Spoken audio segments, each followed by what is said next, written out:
Baik, Assalamualaikum warahmatullahi wabarakatuh. Yang terhormat Ibu Sri Utami SPD MPD selaku dosen mata kuliah mikroekonomi. Perkenalkan, kami dari kelompok 2 yang akan memaparkan materi yang berkaitan dengan penentuan upah di pasar tenaga kerja. Baik, kami dari kelompok 2 yang beranggotakan 5 orang, yaitu yang pertama Putri Dewi, yang kedua Nur Fadila, yang ketiga Siti Aisyah, yang keempat Furkan F, dan yang terakhir Siti Ananda Safira. Untuk mengefisienkan waktu, langsung saja kepada teman-teman pemateri untuk memaparkan materinya. Baik, terima kasih. Di sini saya Putri Dewi dengan NIM 2290150044 akan menjelaskan mengenai definisi dan fungsi upah. Nah, menurut Holik 2016 menyatakan bahwa upah itu adalah imbalan atas prestasi kerja. Namun, pengertian upah ini tidak selalu dipakai karena pengertian upah ini tidak selalu sesuai dengan keperluan atau pelaksanaan hubungan industrial, di mana pengertian upah yang secara luas digunakan di Indonesia adalah pengertian upah yang sesuai dengan peraturan pemerintah nomor 8 tahun 1981 tentang perlindungan upah yang termuat dalam bab 1 ayat 1 yang berbunyi bahwa upah adalah berupa kompensasi yang diberikan oleh pengusaha kepada pekerja atas jasa yang telah atau sedang dilaksanakan, dan dibayarkan berdasarkan dengan kesepakatan dan ketentuan hukum yang berlaku. Nah, pembayarannya itu sesuai dengan perjanjian antara pengusaha dan pekerja. Kompensasi ini juga dapat berupa tunjangan baik yang diperuntukkan untuk dirinya sendiri maupun untuk keluarganya. Nah, dari pengertian yang saya jelaskan, maka adapun secara umum fungsi upah yang pertama untuk pekerja tentu saja sebagai imbal jasa atas jasa yang telah diberikan dan tentu saja sebagai pendapatan bagi dirinya dan keluarganya. Kemudian yang kedua itu ada pengusaha. Nah, pengusaha ini tentu saja sebagai alat untuk meningkatkan etos kerja, disiplin serta produktivitas kerja. Nah, terakhir itu ada pemerintah. Nah, pemerintah ini di sini sebagai perlindungan bagi pekerja dan pengusaha dalam menopang strategi pertumbuhan nasional. Penentuan upah di berbagai bentuk pasar tenaga kerja. Penentuan upah dalam pasar tenaga kerja sangat bergantung pada struktur atau bentuk pasar yang berlaku. Pasar tenaga kerja merupakan ruang interaksi antara pencari kerja yang menawarkan jasa, keahlian, dan waktu mereka untuk perusahaan atau pemberi kerja yang membutuhkan tenaga kerja untuk menunjang proses produksi dan layanan.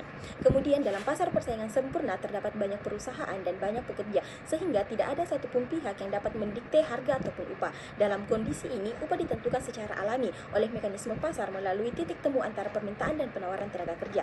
Hasilnya, upah yang berlaku akan setara dengan produktivitas manajerial pekerja atau bisa disebut dengan W sama dengan MPL. Kemudian yang mencerminkan nilai kontribusi setiap pekerja terhadap outputnya. Berbeda halnya dengan pasar monopsoni, di mana hanya ada satu pemberi kerja utama yang dominan, seperti satu perusahaan besar di daerah terpencil. Dalam kondisi ini, perusahaan memiliki kekuatan tawar yang tinggi karena pekerja tidak memiliki banyak alternatif pekerjaan lain. Akibatnya, perusahaan dapat menetapkan upah yang lebih rendah dari produktivitas tenaga kerjanya, atau bisa disebut dengan W lebih besar daripada MPL, karena pekerja tetap akan menerima meskipun nilainya di bawah kontribusinya. Sedangkan pada pasar monopoli tenaga kerja, kekuatan tawar dimiliki oleh pihak pekerja, umumnya dalam bentuk serikat pekerja yang kuat. Serikat dapat menuntut upah yang lebih tinggi dari produktivitas tenaga kerjanya, atau bisa disebut W lebih kecil daripada MPL, kemudian meningkatkan kesejahteraan anggotanya. Namun kondisi ini sering menyebabkan perusahaan mengurangi jumlah tenaga kerja yang direkrutnya sehingga meningkatkan tingkat pengangguran. Terakhir, dalam kondisi pasar monopoli bilateral terdapat kekuatan tawar yang setara antara pemberi kerja atau monopsoni dan serikat pekerja atau monopoli. Upah ditentukan sepihak, melainkan melalui proses negosiasi bersama. Hasilnya adalah kesepakatan upah yang mendekati produktivitas tenaga kerja atau bisa disebut W sama dengan MPL. Jenis pasar yang mencerminkan realita di banyak sektor industri besar saat ini, seperti industri baja dan otomotif, di mana hubungan industrial ditentukan melalui perundingan formal antara manajemen dan pekerja serikat. Tabel komparasi struktur pasar tenaga kerja pada gambar yang memberikan gambaran ringkas namun sangat informatif mengenai perbedaan karakteristik dari 4 bentuk pasar tenaga kerja, yakni pasar kompetitif, pasar monopoli, pasar monopsoni, dan pasar monopoli bilateral. Tabel ini membandingkan 4 parlemen utama, yaitu kekuatan tawar, hubungan antara upah dengan produktivitas manajerial tenaga kerja atau MPL, tingkat pengangguran, serta contoh sektor industri yang relevan. Dalam pasar kompetitif, kekuatan tawar antara pekerja dan perusahaan bersifat imbang, sehingga upah upah yang dibentuk setara dengan nilai kontribusi pekerja terhadap output atau W sama dengan NPL, dan tingkat pengangguran cenderung berada pada tingkat alami. Sebaliknya, pada pasar monopsoni, perusahaan memiliki kekuatan tawar dominan karena menjadi satu-satunya pemberi kerja, yang menyebabkan upah dibayar lebih rendah dari produktivitas tenaga kerja atau W lebih besar daripada NPL, dan tingkat pengangguran relatif rendah karena perusahaan menyerap tenaga kerja dengan biaya yang murah. Di sisi lain, pasar monopoli tenaga kerja didominasi oleh kekuatan serikat pekerja yang dapat dituntut upah tinggi sehingga melebihi produktivitas pekerjanya. Namun, kondisi ini dapat menurunkan jumlah tenaga kerja yang diserap sehingga memicu pengangguran yang tinggi. Sementara itu, pasar monopoli bilateral mencerminkan kondisi di mana pemberi kerja dan serikat pekerja sama-sama memiliki kekuatan tawar yang kuat, sehingga penentuan upah dilakukan melalui proses negosiasi. Hasilnya, upah biasanya mendekati nilai produktivitas tenaga kerja atau W sama dengan NPL, dengan tingkat pengangguran berada di level menengah tergantung dari hasil kesepakatan kedua belah pihak. Dari sisi sektor, pasar kompetitif umum ditentukan di sektor pertanian tradisional, monopsoni pada perkebunan besar di daerah terpencil, monopoli di industri perbankan atau di industri penerbangan atau pilot, dan pasar bilateral di sektor industri berat seperti baja atau otomotif. Dengan demikian, tabel ini membantu memahami bagaimana struktur pasar dapat memengaruhi dinamika ketenagakerjaan, distribusi upah, dan keseimbangan besar tenaga kerja secara keseluruhan. Selanjutnya yaitu faktor-faktor yang menimbulkan perbedaan upah.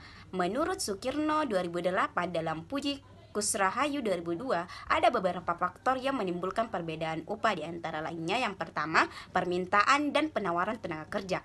Nah, jika permintaan akan pekerja dalam keahlian tertentu tinggi dan penawarannya rendah, maka upah pekerja tersebut akan cenderung meningkat. Di sisi yang lain, jika penawaran pekerja melebihi permintaan, maka upah cenderung stabil atau bahkan menurun. Yang kedua yaitu berbedanya jenis pekerjaan. Nah, jenis pekerjaan bervariasi dari sederhana dan mudah dilakukan hingga yang membutuhkan upaya fisik yang besar. Adanya berbagai jenis pekerjaan ini, contohnya di bidang ekonomi, beberapa di antaranya mudah dan ada juga yang lainnya yang membutuhkan fisik yang besar dan harus dilakukan di lingkungan yang tidak menyenangkan. Ini bisa mempengaruhi faktor upah dari si pekerjanya. Nah, yang ketiga yaitu berbedanya kemampuan, pendidikan, serta keahliannya. Nah, setiap karyawan memiliki keterampilan dan kompetensi dan kemampuan yang berbeda-beda untuk melakukan jenis pekerjaan tertentu. Nah, semakin pekerja tinggi dalam produktivitasnya, semakin tinggi pula gajinya. Pendidikan yang lebih tinggi juga cenderung mendapatkan upah yang lebih tinggi karena pendidikan dapat meningkatkan keterampilan kinerja mereka yang pada gilirannya akan meningkatkan produktivitas mereka, menurut Puji Kusrahayu 2022. Baik, faktor-faktor yang menimbulkan perbedaan upah. Yang pertama adalah permintaan dan penawaran tenaga kerja. Hukum penawaran dan permintaan juga berlaku di pasar tenaga kerja. Jika permintaan akan bekerja dengan keahlian tertentu tinggi dan penawarannya rendah, maka upah pekerja tersebut akan cenderung meningkat. Yang kedua adalah berbedanya jenis pekerjaan. Jenis pekerjaan bervariasi dari yang sederhana dan mudah dilakukan hingga yang membutuhkan upaya yang fisik yang besar. Ada berbagai jenis pekerjaan di bidang ekonomi.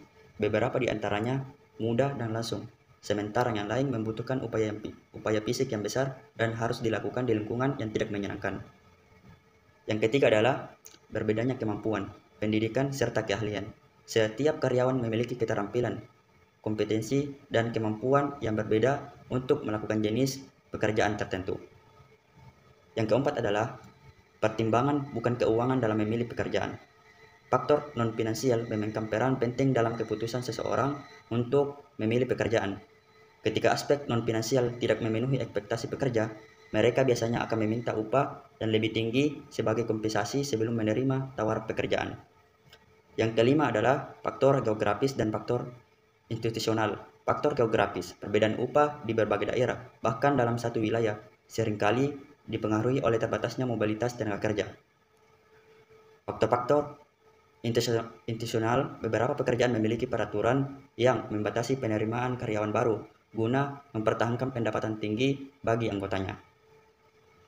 Baik, dari pemaparan materi tersebut dapat disimpulkan bahwa upah adalah hak pokok pekerja sebagai kompensasi atas jasa yang telah atau akan diberikan, dan memiliki peran penting tidak hanya bagi pekerja tetapi juga bagi perusahaan, pemerintah, serta masyarakat secara keseluruhan. Cara penetapan upah di pasar tenaga kerja dipengaruhi oleh bentuk pasar yang berlaku.